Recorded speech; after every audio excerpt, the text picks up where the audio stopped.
ఈ రోజే డౌన్లోడ్ చేయండి. మీ ఫేవరెట్ షోస్ చూడండి. ఏమన్నావు బావా? నేను అపూర్వ మనిషినా?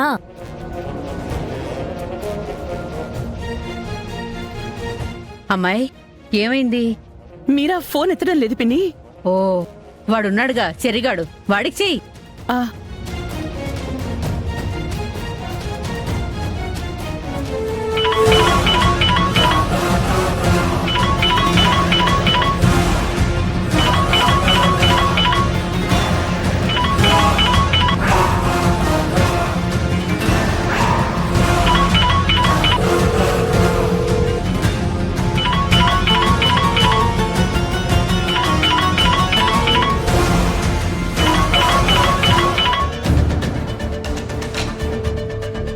అరే, నేనిక్కడ ఇంత ముఖ్యమైన విషయం మాట్లాడుతుంటే మధ్యలో ఫోనేంటి? ఫోను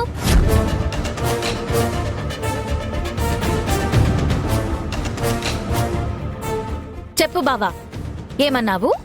నేను అపూర్వ మనిషినా? నాకు రత్నానికి తేడా లేదా? నేను ఎవరినో, ఎవరి మనిషినో ఇదిగో ఈ కెమెరానే తేలుస్తుంది. కృష్ణప్రసాద్ మావయ్య అరెస్ట్ అయినప్పుడు ఈ కెమెరానే పనిచేస్తుంటే వెళ్లాల్సిన వాళ్ళు శ్రీకృష్ణుడి జన్మస్థలానికి వెళ్లేవాళ్లు. మనందరం వసుదేవ కుటుంబంలా కలిసిపోయేవాళ్ళం. చిన్నప్పుడు మావయ్య మిమ్మల్ని ఎందుకు వదిలేయాల్సి వచ్చిందో ఈ కెమెరానే సమాధానం చెప్తుంది బావా.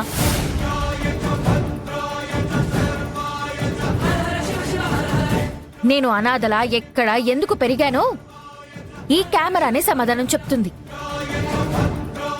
మావయ్య వదిలేశాక మీరు పడిన కష్టాలకి కారణం కూడా ఈ కెమెరాని అని మీకు కూడా అర్థమవుతుంది.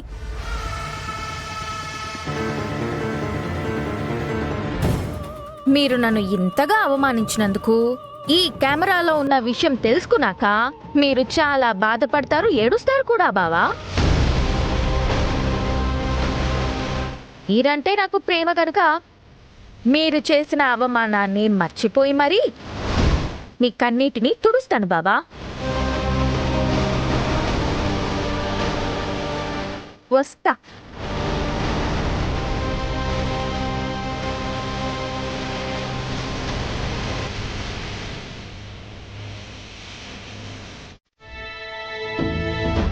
ఏమైందమ్మాయి? అమ్మాయి, నిన్నేనే. డాక్టర్ గారు, మా అల్లుడు గారి పరిస్థితి ఏమిటి? ఆయన విషం తాగిన వెంటనే తీసుకొస్తే బాగుండేది. బాగా ఆలస్యం చేసేశారు. మేం చేయాల్సిన ట్రీట్మెంట్ చేశాం, కానీ రెస్పాన్స్ లేదు. బాడీ రెస్పాండ్ అయ్యి ఆయన స్పృహలోకి వస్తే తప్ప మేం కూడా ఏ విషయం చెప్పలేం. భగవంతుని మీద భారం వేయడం ఒక్కటే మిగిలి ఉన్న దారి. స్పృహలోకి రావాలని ఆశిద్దాం. అయ్యో దేవుడా! అల్లుడు గారు, ఇదేమిటమ్మాయి, ఈ డాక్టర్ గారు ఇలా మాట్లాడుతున్నాడు? గంటల గంటల ట్రీట్మెంట్ చేసి ఇప్పుడు అల్లుడు గంట కొట్టేస్తాడేమో అంటున్నాడేమిటి?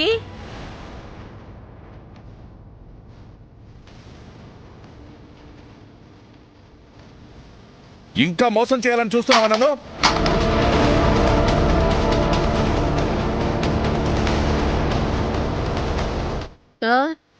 అమ్మాయి, ఏమిటమ్మాయి, నేను ఇక్కడ మాట్లాడుతుంటే ఉలకవు పలకవేంటి? డాక్టర్ చెప్పిన మాటలకు కొంపతీసి నువ్వు కూడా చచ్చిపోయావు ఏమిటి? అయ్యో అమ్మాయి, అమ్మాయి!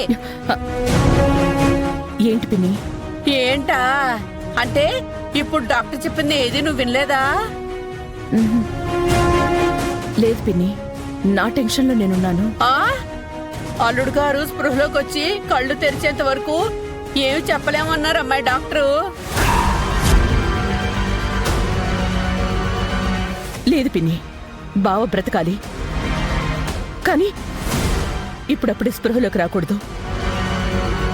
ఈ గండం గట్టెక్కేంత వరకు ఆయన అలాగే ఉండాలి. గండం గట్టెక్కడం ఏంటమ్మాయి? ఇన్నాళ్ళు కెమెరా కెమెరా అన్నానుగా. అవును, నేను శోభాచంద్రన్ చప్పటం ఆ కెమెరాలో రికార్డ్ అయిందని చెప్పాను కదా. అవును చెప్పావు. నువ్వెంత శాడిస్టు అమ్మాయి. అప్పుడప్పుడు సరదాగా చూసుకోవడానికి వీడియో కూడా తీసుకున్నావా? అయ్యో పిన్ని, నేను తీయలేదు. అది ఎలాగో అనుకోకుండా రికార్డ్ అయిపోయింది. రికార్డ్ అయిపోయిన కెమెరా ఇప్పుడు భూమి చేతికి చిక్కింది. అది ఏ క్షణమైనా ఇక్కడికొచ్చి అది బావకి చూపించొచ్చు. అమ్మో, అందుకే ఆయన ఇప్పుడప్పుడే స్పృహలోకి రాకపోతేనే బాగుంటుంది అంటున్నాను. ఎప్పుడొచ్చినా భూమి ఆ వీడియో అల్లుడు గారికి చూపిస్తుంది కదా అమ్మాయి. పోనో పనిచేస్తే 100-200 ఆ డాక్టర్ గారి చేతిలో పెట్టి అల్లుడు గారిని పైకి పంపించేస్తే. పిన్ని, నేనున్న టెన్షన్ లో నాకు లేనిపోని సలహాలు ఇవ్వకు. ఆహాహా, లేంది పోంది కాదమ్మాయి. మనం భూమి మీద ఉండాలంటే అల్లుడు గారిని పైకి టికెట్ ఇచ్చి పంపించేయడం ఒక్కటే మనకున్న మార్గం. ఆమ్, పిన్ని, కాసేపు నువ్వు నోరు మూసుకునుండు. నన్ను ఆలోచించుకొని ఎంత ఆలోచించినా నీ క్రిమినల్ బ్రెయిన్ కి ఇంతకు మించిన మార్గం తట్టదు అమ్మాయి.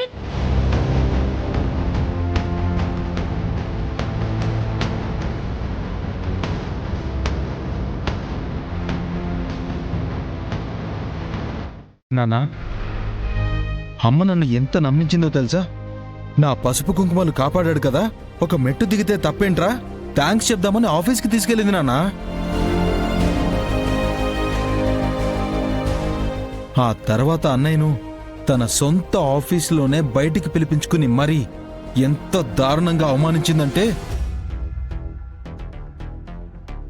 నేను అసలు చెప్పలేనన్నా. ఇక మనం అమ్మని అమాయకురాలు అని అనుకోవాల్సిన అవసరం లేదు నాన్న. ఒరేయ్, ఇంత వయసు వచ్చాక ఇంత బతికాక నేనెందుకు అమాయకురాల్లా ఉండాలి? మీ అందర్నీ అది దాని కొడుకుతో కలిసి కట్టుకొని పట్టుకుపోతుంటే నేను కళ్ళు మూసుకొని కూర్చోవాలా? అదిగో మళ్ళీ అదే మాట. మీరా, పిచ్చి పట్టిందా నీకు? పిచ్చి కాదండి, మీరంతా ఎక్కడ నా చేయి జారిపోతారో అని భయం పట్టుకుంది. నానా, నానా,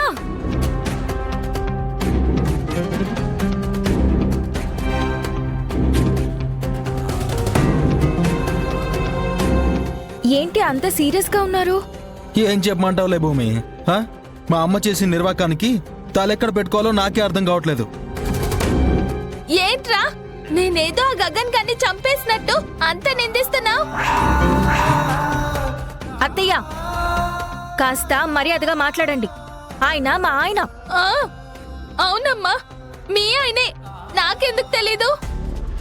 ఆయన మీ ఆయన అయ్యాకే కదా ఈ మేనత్తను మర్చిపోయావు. నువ్వు నా సవితి కలిసిపోయారు కనుకే ఈ మేనత్త తాళి తెగిపోతున్నా, తెల్ల చీర కట్టుకొని తిరుగుతున్నా. మా వారు బ్రతికే ఉన్నారని తెలియగానే నువ్వు ఒక్క మాట కూడా